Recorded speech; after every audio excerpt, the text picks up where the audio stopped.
তো আজকে আমাদের আলোচনার রোড ম্যাপটা ঠিক এরকম। আমরা মোট ২৫টা শব্দকে ৫টা সহজ গ্রুপে ভাগ করে নিয়েছি। প্রথমে আমরা শিখব কাজ করা বা অ্যাকশন বোঝায় এমন কিছু ভার্ব। এরপর দেখব এমন কিছু শব্দ যা কারণ আর সংযোগ বোঝাতে সাহায্য করে।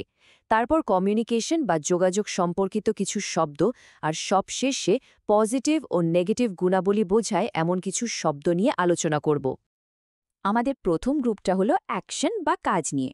এই শব্দগুলো দিয়ে বিভিন্ন ধরনের কাজ করা বোঝায়। সেটা দ্রুত নড়াচড়া করা হতে পারে, কোনো কঠিন পরিস্থিতি সহ্য করা হতে পারে, আবার কোনো কিছু অনুসন্ধান করাও হতে পারে। দেখুন, এই স্লাইডের শব্দগুলো কিন্তু সাধারণ কাজ করা বোঝানোর চেয়েও অনেক বেশি কিছু বোঝায়। যেমন ধরুন, বেয়ার এর মানে শুধু শারীরিক বোঝা বহন করা না, বরং কোনো মানসিক চাপ বা আর্থিক ক্ষতি সহ্য করাও বোঝায়। এরপর আছে ডজ। এটা শুধু কোনো কিছু থেকে সরে যাওয়া না, বরং বুদ্ধিমত্তার সাথে কোনো কঠিন প্রশ্ন বা দায়িত্ব এড়িয়ে যাওয়া। আর ডার্ট হলো হঠাৎ করে খুব দ্রুত গতিতে নড়াচড়া করা, ঠিক যেন একটা তীর ছুটে গেল। এখানে আরও দুটো দারুণ কৌশলগত কাজের কথা বলা হয়েছে। স্কোয়ারেল শব্দটা এসছে কাঠবিড়ালি থেকে, যে কিনা ভবিষ্যতের জন্য বাদাম জমিয়ে রাখে, তাই না? ঠিক তেমনি স্কোয়ারেল অওয়ে মানে হল ভবিষ্যতের জন্য খুব সাবধানে কিছু জমিয়ে রাখা। আর অন্যদিকে রেকনয়েটের শব্দটা একটু ফর্মাল, অনেকটা মিলিটারিতে ব্যবহার হয়। এর মানে শুধু ঘুরে দেখা না, বরং কোনো তথ্য জোগাড় করার উদ্দেশ্যে একটা জায়গা ভালো করে পর্যবেক্ষণ করা। চলুন এবার আমাদের পরের গ্রুপে যাওয়া যাক। এই গ্রুপের ভার্বগুলো কিন্তু শুধু কোনো কাজ করা বোঝায় না, বরং একটা কাজের ফলে আরেকটা কাজ কিভাবে হয় বা বিষয়গুলো কিভাবে একে অপরের সাথে কানেক্টেড, সেই সংযোগটা তুলে ধরে। এই শব্দগুলো মূলত একটা যৌক্তিক সম্পর্ক তৈরি করে। যেমন ধরুন, আইবিএতে পড়ার স্বপ্ন দেখা এক জিনিস, কিন্তু আইবিএতে চান্স পাওয়া এন্টেলস আ লট অফ হার্ডওয়ার্ক, মানে এর জন্য কঠোর পরিশ্রম করাটা একটা আবশ্যকীয় অংশ। আবার কোনো সাফল্যের কারণ হিসেবে কিছুকে দেখানো হলে অ্যাসক্রাইব শব্দটা ব্যবহার করা হয়। আর কাউকে কোনো নতুন পরিবেশ বা তথ্যের সাথে পরিচয় করিয়ে দেওয়াকে বলে অ্যাকোয়েন্ট করা। এবার আসি এমন দুটো শব্দ নিয়ে যা আমাদের প্রায় কনফিউজ করে দেয়, ইনডিউস আর ইনডাক্ট। শুনতেও বেশ কাছাকাছি, তাই না? কিন্তু এদের মানে একদমই আলাদা। ইনডিউস মানে হলো কাউকে কোনো কিছু করতে প্ররোচিত করা, আর ইনডাক্ট মানে হলো আনুষ্ঠানিকভাবে কাউকে কোনো দল বা সংস্থায় অন্তর্ভুক্ত করা। উচ্চারণেও একটা পার্থক্য আছে। একটাতে স এর মতো সাউন্ড ইনডিউস, আর অন্যটাতে ক এর মতো সাউন্ড ইনডাক্ট। আমাদের তৃতীয় গ্রুপটা হলো কমিউনিকেশন বা যোগাযোগ কেন্দ্রিক। এই শব্দগুলো দিয়ে আমরা কিভাবে আইডিয়া শেয়ার করি, কোনো কিছুর হালকা ইঙ্গিত বুঝি, এমনকি কোনো প্রস্তুতি ছাড়াই কথা বলি, এই সব কিছু বোঝানো যায়। এই শব্দগুলোকে কিন্তু একটা গল্পের মতো করে মনে রাখা যায়। ধরুন, প্রথমে আপনার মাথায় একটা নতুন আইডিয়ার আবছা ধারণা বা ইঙ্কলিং এলো। এরপর সেই আইডিয়াটা নিয়ে বন্ধুদের মজাদার সব গল্প শুনিয়ে তাদের রিগেল বা আনন্দ দিলেন। আর সবশেষে যখন আইডিয়াটা প্রেজেন্ট করার সময় এলো, তখন প্রত্যেকটা শব্দ পরিষ্কারভাবে এনান্সিয়েট করলেন, যাতে সবাই আপনার প্ল্যানটা ভালোভাবে বুঝতে পারে। এই স্লাইডটা কিন্তু খুবই গুরুত্বপূর্ণ। কাউন্টেনেন্স শব্দটার দুটো আলাদা ব্যবহার আছে।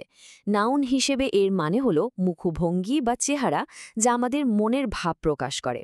আবার ভার্ব হিসেবে এর মানে হলো কোনো কিছুকে, বিশেষ করে কোনো খারাপ কিছুকে মেনে নেওয়া বা সহ্য করা। আর ইমপ্রম্পটু মানে হলো কোনো পূর্বপ্রস্তুতি ছাড়া হঠাৎ করে কিছু করা, যেমন একটা ইমপ্রম্পটু স্পিচ দেওয়া। বেশ, তো অ্যাকশন আর কমিউনিকেশন হলো। এবার চলুন কিছু পজিটিভ শব্দ শেখা যাক। এই গ্রুপটা ভালো মানুষ, সম্ভাবনাময় আইডিয়া আর উদ্যমী কাজ এসব বর্ণনা করার জন্য দারুণ কাজে দেবে। বাহ, কি চমৎকার একটা সমন্বয়, তাই না? একজন বাডিং বা সম্ভাবনাময় উদ্যোক্তা, যার সফল হওয়ার অনেক সম্ভাবনা আছে, তার বাজার সম্পর্কে একটা কিন বা তীক্ষ্ণ ধারণা থাকতে পারে। আর সফল হওয়ার জন্য তিনি ব্রিস্ক বা দ্রুত এবং উদ্যমী গতিতে কাজ করে চলেন। এখানে আরও দুটো পজিটিভ আইডিয়া আছে।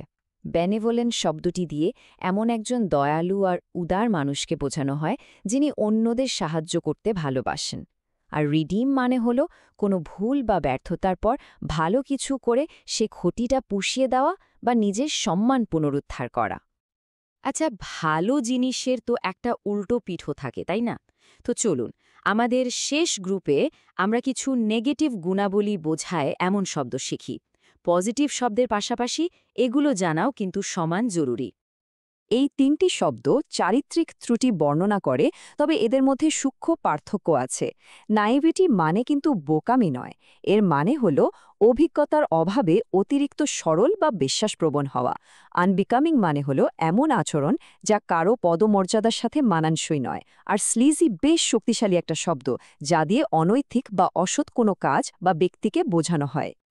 যে কোনো যুক্তি বা ব্যবসায়িক পরিকল্পনার জন্য এটা একটা খুবই গুরুত্বপূর্ণ শব্দ, আনসাবস্ট্যান্সিয়েটেড। এর সহজ মানে হল এমন কোনো দাবি বা তথ্য যার সপক্ষে কোনো প্রমাণ দেওয়া হয়নি।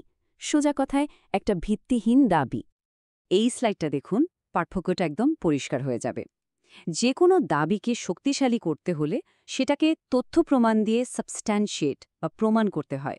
তা না হলে দাবিটা আনসাবস্ট্যান্সিয়েটেড বা ভিত্তিহীন থেকে যায়। আইবিএ পরীক্ষার অ্যানালিটিক্যাল অংশে কোনো যুক্তিকে মূল্যায়ন করার জন্য এই ধারণাটা খুব কাজে লাগে। এবং সবশেষে নোটোরিয়াস, এর মানেও বিখ্যাত, কিন্তু কোনো খারাপ কারণে, অর্থাৎ কুখ্যাত। যেমন কেউ ভালো কাজের জন্য ফেমাস হয় আর খারাপ কাজের জন্য নোটোরিয়াস হয়। তো এই পুরো আলোচনা থেকে আমাদের মূল শিক্ষাটা কি? মূল শিক্ষাটা হলো শব্দগুলোকে একা এটা মুখস্থ না করে এভাবে সম্পর্কিত গ্রুপে ভাগ করে শিখলে আমাদের ব্রেনে একটা শক্তিশালী নেটওয়ার্ক বা ম্যাপ তৈরি হয়। এর ফলে শব্দগুলো মনে রাখা এবং সঠিক জায়গায় ব্যবহার করা অনেক বেশি সহজ হয়ে যায়। এখন আপনাদের পালা। এই শব্দগুলোকে নিজের করে নেওয়ার জন্য এখানে ৩টা সহজ ধাপ দেওয়া হলো। প্রতিদিন একটা করে গ্রুপ দেখুন, প্রতিটি শব্দ দিয়ে নিজের জীবনের সাথে মিলিয়ে বাক্যে তৈরি করুন। আর সবচেয়ে ভালো উপায় হল শব্দগুলো কোনো বন্ধুকে ব্যাখ্যা করে বোঝানোর চেষ্টা করা, কারণ অন্যকে শেখাতে গেলেই নিজের ধারণার সবচেয়ে বেশি পরিষ্কার হয়। আমরা আজকের আলোচনার একদম শেষে চলে এসেছি। শেখা শুরু করার সেরা উপায় হল এখনই নতুন শেখা যে কোনো একটা শব্দ বেছে নিয়ে সেটা ব্যবহার করা। কমেন্ট সেকশনে একটা বাক্য লিখে ফেলতে পারেন। আমাদের সাথে শেখার জন্য সবাইকে অনেক ধন্যবাদ।